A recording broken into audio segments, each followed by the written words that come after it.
A PGR defende uma mudança na lei para que ela, a PGR, o Gonê, só ele possa pedir impeachment de ministro do STF.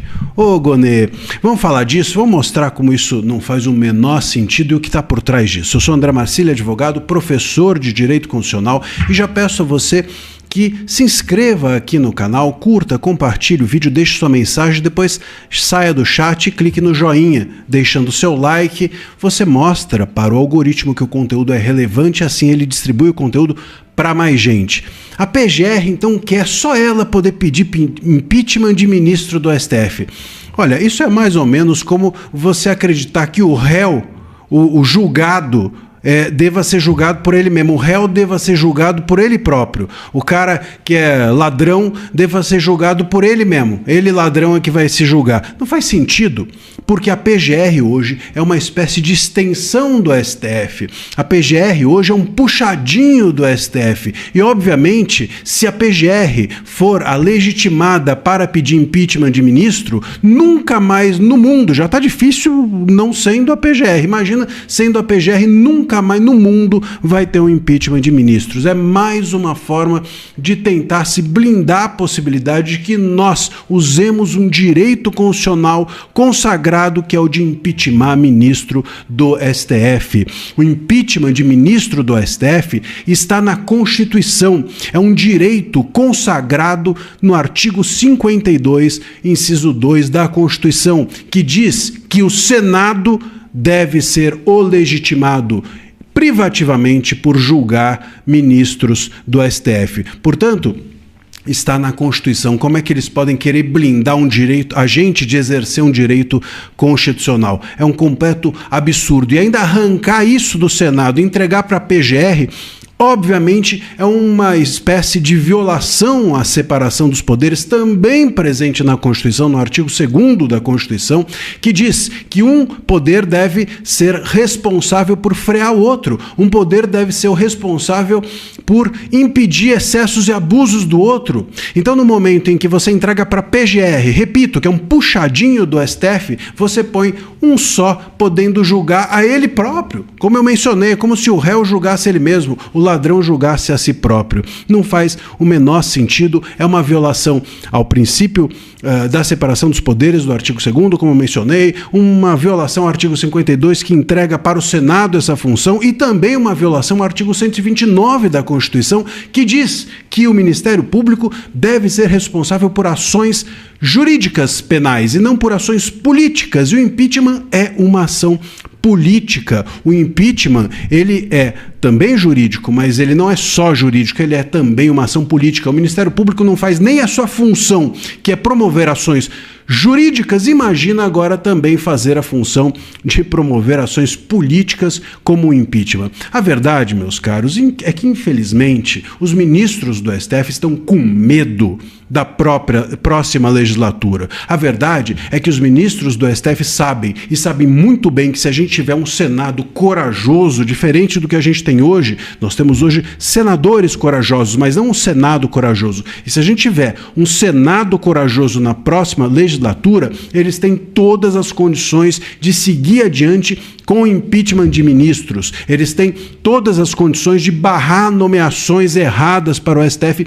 com uma sabatina válida e concreta e bem feita. Ou seja, está na mão do Senado dar a última palavra e não do STF. E é disso que os ministros do STF têm medo. E para isso usam a PGR. PGR é um menino de recados hoje do STF. O Gonê, infelizmente, se tornou um garoto de recados do STF e está fazendo essa função que é totalmente inconstitucional, e ele sabe disso, mas está fazendo a mando dos ministros. Os ministros querem seguir diante da possibilidade de que uma próxima legislatura seja predominantemente de direita. Eles estão querendo se blindar para continuar mandando no país, fazendo o que bem entendem com os nossos direitos, sequestrando as nossas liberdades. É isso. É surreal. Nem a Procuradoria-Geral da República está aguentando mais Alexandre de Moraes. A PGR detonou Moraes por prender ilegalmente um réu do 8 de janeiro. Será que os ventos estão mudando? Bom dia, bom dia, bom dia pra você, porque o dia começa é muito bom quando a gente começa o dia com a própria PGR, que é uma das maiores autoridades do país e, aliás, que é aliada do Moraes do STF, ela própria detonando o próprio Moraes por mais uma ilegalidade, por um excesso, por um abuso. Mas esse aqui tem algo diferente que eu vou contar pra você. Agora, eu jamais imaginei que ia ver uma coisa dessas. A PGR realmente criticando o Moraes por prender ilegalmente um réu do 8 de janeiro. Olha só o que saiu aqui na coluna do Estadão. Gonê aponta erro em decisão de Moraes e pede liberdade a réu do 8 de janeiro. Gente, que vergonha! Que vexame pro Moraes. Olha, o Moraes aqui ele vai ficar até aqui envergonhado. Ele que nos acompanha aqui do ladinho nos vídeos, ó, vai ficar aqui no cantinho pensando, que vexame. Lembre que o próprio Moraes, ele indicou o PGR Gonê pro cargo. Ele fez lobby pelo Gonê junto a Lula. Isso toda a imprensa noticiou. E agora o PGR Gonê, ele tendo que dizer nos autos que o ministro cometeu uma ilegalidade prendendo alguém que jamais deveria estar preso. Deltan, mas que história é essa? O que aconteceu? Olha, o que aconteceu foi o seguinte, um réu do 8 de janeiro, o Divânio Natal, guarde seu nome, Divânio Natal, essas pessoas que são abusadas, a gente tem que guardar o nome delas, que são provas das ilegalidades, como a Cristiane Angélica, como a Débora do Batom, como o Lucimário Benedito, a gente tem que gravar esses nomes, esse é Divânio Natal. E ele é réu no STF por incitação ao crime e associação criminosa, e aí ele cumpria medidas cautelares lá na casa dele com o uso de tornozeleira eletrônica. Só que, subitamente, Moraes ordenou a prisão preventiva dele por ter supostamente rompido a tornozeleira eletrônica e estar foragido. Só que, quando a polícia chegou na casa dele para prendê-lo, encontrou ele lá, normalmente, usando a tornozeleira. E ainda assim foi preso. Como assim? Acompanha aqui essa história pra lá de surreal. Aí, ó. Na última semana, a defesa do réu havia afirmado que Natal cumpria as medidas cautelares em Uberlândia, comparecendo semanalmente ao fórum da cidade. Assinava um documento no terceiro andar do prédio, mas passou a fazê-lo no primeiro andar do prédio por orientação da atendente. A Justiça Mineira, contudo, ela não considerou essa mudança, não registrou lá, e aí enviou dados errados ao STF, ainda segundo a defesa, que diz que o defensor anterior ignorou o caso. Sim, você não entendeu errado. O Divânio ele ia semanalmente ao fórum da cidade, assinando a documentação no terceiro andar, mas aí um atendente do fórum orientou ele que a partir de agora seria no primeiro andar. Só que simplesmente esqueceram de avisar nos autos, de registrar, de mandar informação para o STF. E aí o que aconteceu? O Moraes considerou que ele tinha rompido a tornozeleira eletrônica, que ele não estava mais indo para o fórum para registrar a presença, comparecendo ao fórum e que ele tinha fugido. E por isso ele está preso ilegalmente, injustamente, erradamente. Está preso desde abril, há 6 meses. 6 meses preso, ilegalmente, incorretamente. 6 meses a pessoa com a sua vida privada de liberdade. Olha aqui o que a advogada comentou. Uma sucessão de erros grotescos. Chega a ser diabólico o desprezo que os réus do 8 de janeiro são tratados pelo Poder Judiciário brasileiro, foi o que escreveu ali a Taniele Teres, que assumiu o caso no último dia 6. E aí, é claro, nem a PGR, nem o PGR Paulo Gonê tancou isso aí, e teve que criticar o Moraes por mais esse abuso. Olha aqui, são palavras do PGR, aspas aí. O documento também confirma as alegações da defesa, ou seja, a defesa está certa, o PGR reconheceu, no sentido de que o réu vinha cumprindo regularmente as cautelares antes de ser preso. Ou seja, a prisão foi indevida, ilegal, abusiva, e acrescentou Gonê. Diante desse novo cenário, a prisão preventiva deve ser revogada. Gente, que novo cenário? Que tá errado, não é novo cenário. O cenário é o cenário certo, nunca o cara violou nada. Aí o Procurador-Geral da República defendeu que Divânio Natal volte a cumprir medidas cautelares como o uso de tornozeleira eletrônica. O que esse caso tem de diferente dos outros abusos de Moraes, Deltan? Nos outros abusos, o Moraes ele rasga a Constituição e a lei, e aí a gente fica discutindo o que era legal, o que era ilegal, o que era constitucional, o que era inconstitucional, o que podia ou não podia fazer, e o Moraes joga uma carta coringa na mesa, que ele tem lá na manga, e diz: eu é que digo o que a Constituição e a lei diz, eu sou o Supremo, então eu estou certo na minha visão errada da Constituição e da lei. Só que nesse caso aqui é diferente, porque é a base fática da prisão que não existe.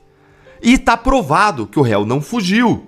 que o réu não deixou de comparecer no fórum, que ele não rompeu a tornozeleira. Então foi um erro judicial crasso. É como você prender a pessoa errada só porque ela tem o mesmo nome do réu, porque é um homônimo. Gente, presta atenção nisso. Cada um tem direito à sua opinião, mas as pessoas não têm direito aos seus próprios fatos. Fatos são só, a verdade é uma só. O que aconteceu ou não aconteceu é um só. E esse caso agora ficou claro o que aconteceu, que o cara não fez nada de errado para ser preso. Então é um caso clássico de erro judicial. Como foi também o erro judicial de Moraes com Mero Marquesi, deputado estadual aqui do Paraná.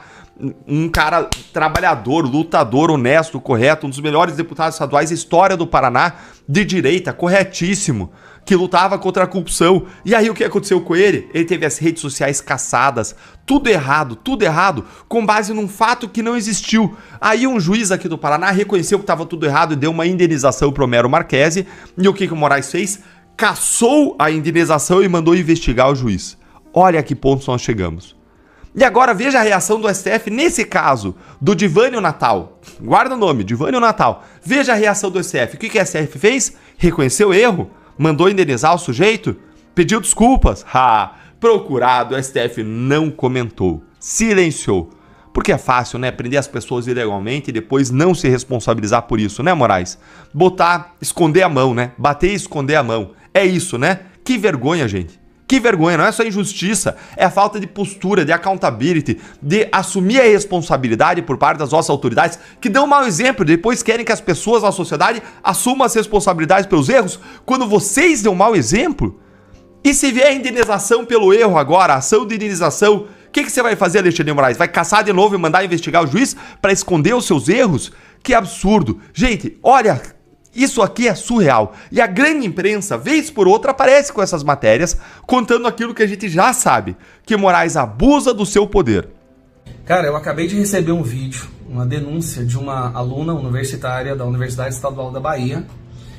E eu vou te dizer, primeiro, eu sinto muito preocupação com essa menina, porque com essa denúncia que ela fez, você pode ter certeza que a perseguição que ela vai sofrer, inclusive eu acho que ela corre até risco de vida, de morte, porque esse pessoal, é um bando de psicopata. A gente tem testemunhado aí nesses últimos meses, e realmente se destacou depois do assassinato do Charlie Kirk, o tanto que a esquerda brasileira, a esquerda mundial, virou um antro da psicopatia, né? De assassinos, de pessoas dominadas pelo ódio, que acham que estão defendendo o mundo. E várias ameaças foram feitas contra mim, Nicolas Ferreira, gente celebrando a morte, a violência política. E a gente se pergunta, né, de onde vem isso? Como que pessoas jovens, muitas vezes de famílias que os amaram, como que eles se tornam esses psicopatas que celebram assassinato, que acham que tem que matar alguém porque eles pensam diferente? De onde eles saem? Nesse vídeo você vai saber, você vai entender claramente de onde saem essas pessoas. Essa aluna na sala de aula gravou o vídeo, gravou o professor dela, um tal de Ricardo Caribé. Grava esse rosto. Esse cara aqui tem que ser demitido e nunca mais pôr os pés numa sala de aula novamente. Esse professor defendendo que se deve sim matar quem pensa diferente, exterminar os políticos ou pessoas de direita. Isso porque essa menina é de direita. Então você imagina o medo que essa menina não sente, sabendo que ali na sua frente tem um professor desejando a sua morte. Mas muito bem, pela coragem, a Bia, ela gravou e eu vou colocar aqui pra você, assiste aí. Eles vão tentar arruinar com a minha vida acadêmica depois disso, mas eu preciso da sua ajuda. Compartilhe ao máximo esse vídeo para que ele chegue nos políticos e alguém tome providência. Isso precisa acabar. São de professor está dizendo que comemoraria a morte de uma pessoa. Não, eu não faço. Por conta de posição política. Não, Isso é louco. comemorando. Eu fiz aqui uma fala jocosa, mas defendendo o seguinte, que aquela pessoa precisa parar de existir. Precisa parar de existir. Desejo, comemoro e torço para que aconteça. Sim. Não tenho a menor dúvida disso. Desejo, comemoro e torço para que aconteça. Que a vida daquela pessoa seja exterminada.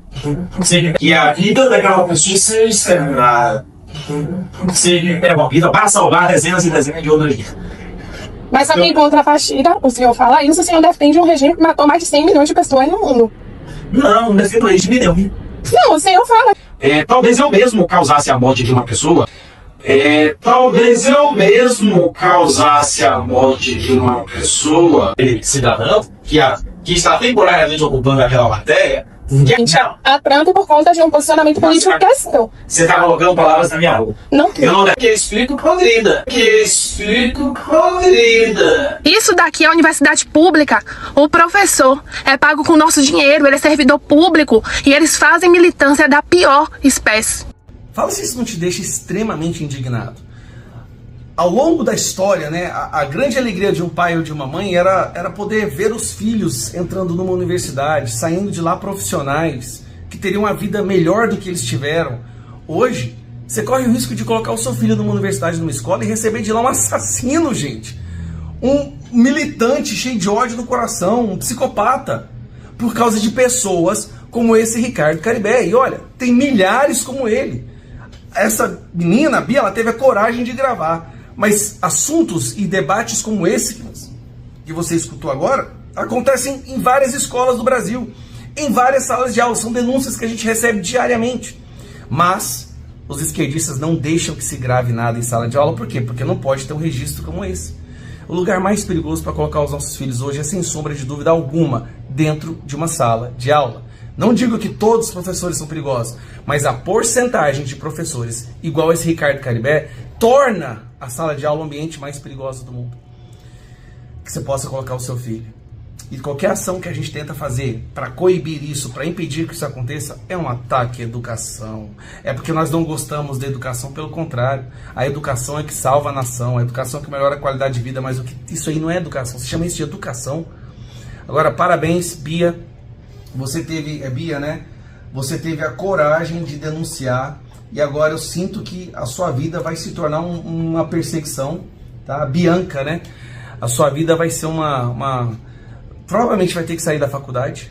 É muito perigoso. Alguém vai querer fazer alguma maldade contra ela, porque a maioria boa parte dessas jovens que estão lá são pupilos desse psicopata que prega a morte, o extermínio de quem pensa diferente.